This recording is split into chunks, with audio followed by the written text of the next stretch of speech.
Bonjour et bienvenue dans l'ivresse du mercredi. Juste un peu de lecture parmi les livres qui m'occupent. Aujourd'hui, pensez ce que nous avons à faire. Pensez avec Simone de Beauvoir. Pour une morale de l'ambiguïté suivie de Pyrrhus et Cinéas. Il s'agit ici, en collection Folio Essai chez Gallimard, de deux essais philosophiques qui sont les deux premiers essais de Simone de Beauvoir, qui datent de la fin de la Deuxième Guerre mondiale.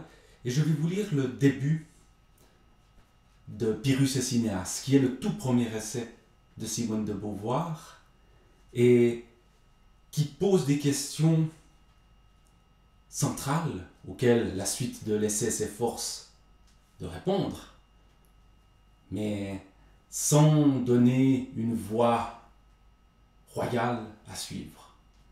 Parce que ce qui compte fondamentalement dans la pensée de Simone de Beauvoir, c'est la liberté. Pyrrhus et Cinéas à cette dame.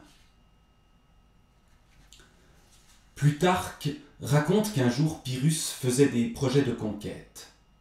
« Nous allons d'abord soumettre la Grèce, disait-il. Et après, dit Cinéas, nous gagnerons l'Afrique. Après l'Afrique, nous passerons en Asie, nous conquérerons l'Asie mineure, l'Arabie. Et après, nous irons jusqu'aux Indes. Après les Indes, ah, dit Pyrrhus, je me reposerai. Pourquoi, dit Cinéas, ne pas vous reposer tout de suite? Cinéas semble sage. À quoi bon partir si c'est pour rentrer chez soi? À quoi bon commencer si on doit s'arrêter? Et pourtant, si je ne décide pas d'abord de m'arrêter, il me paraîtra encore plus vain de partir. Je ne dirai pas A, dit l'écolier avec entêtement. Mais pourquoi? Parce que, après ça, il faudra dire B. Il sait que s'il commence, il n'en aura jamais fini. Après B, ce sera l'alphabet tout entier. Les syllabes, les mots, les livres, les examens et la carrière. À chaque minute, une nouvelle tâche qui le jettera en avant vers une tâche nouvelle, sans repos. Si ça ne doit jamais finir, à quoi bon commencer? Même l'architecte de la tour de Babel pensait que le ciel était un plafond et qu'on le toucherait un jour. Si Pyrrhus pouvait reculer les limites de ses conquêtes par-delà la terre, par-delà les étoiles et les plus lointaines nébuleuses, jusque dans un infini qui sans cesse fuirait devant lui, son entreprise n'en serait que plus insensée, son effort se disperserait sans jamais se rassembler dans aucun but. Au regard de la réflexion, tout projet humain semble donc absurde, car il n'existe qu'en s'assignant des limites, et ces limites on peut toujours les franchir, se demandant avec dérision « Pourquoi jusque-là? Pourquoi pas plus loin? À quoi bon ?» Je trouvais qu'aucun but ne valait la peine d'aucun effort, dit le héros de Benjamin Constant. Ainsi pense souvent l'adolescent lorsque la voix de la réflexion s'éveille en lui.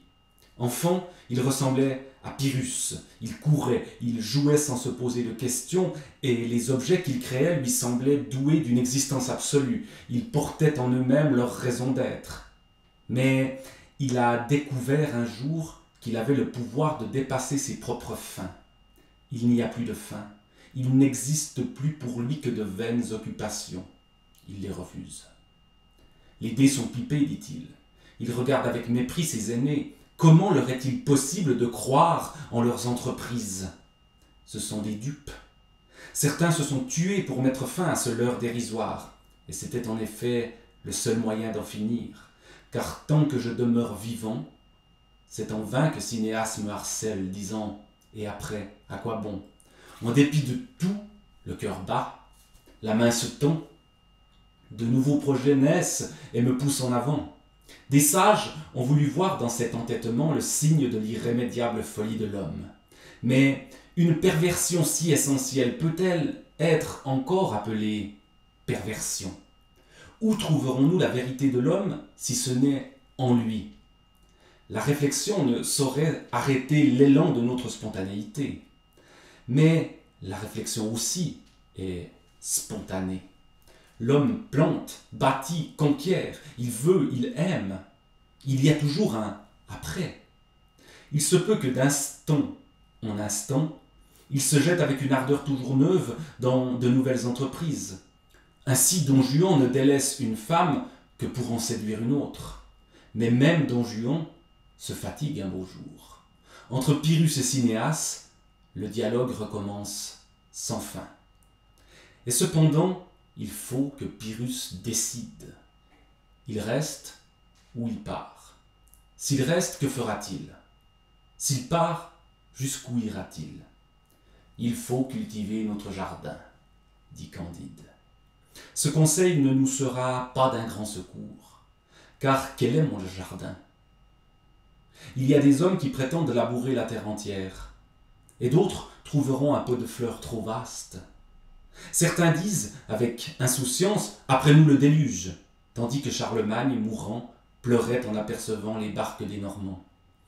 Cette jeune femme s'irrite parce qu'elle a des souliers percés qui prennent l'eau. Si je lui dis, qu'importe, pensez à ces millions d'hommes qui meurent de faim au fond de la Chine. Elle me répond avec colère, ils sont en Chine, et mon soulier est percé. Cependant, voici une autre femme qui pleure sur l'horreur de la famine chinoise. Si je lui dis que vous importe, vous n'avez pas faim. Elle me regarde avec mépris. Qu'importe mon propre confort. Comment donc savoir ce qui est le mien? Les disciples du Christ demandaient « Qui est mon prochain ?» Quelle est donc la mesure d'un homme? Quel but peut-il se proposer et quels espoirs lui sont permis? Voilà les questions que pose Simone de Beauvoir. Dans la suite de l'essai, elle esquisse une réponse. Ce n'est que le début de la réflexion de Simone de Beauvoir, et je n'ai pas lu grand-chose de la suite de ses écrits. Donc, on va rester avec des questions. C'est toujours plus sincère que de donner des réponses avant même d'avoir posé les bonnes questions. Je vous souhaite une excellente semaine.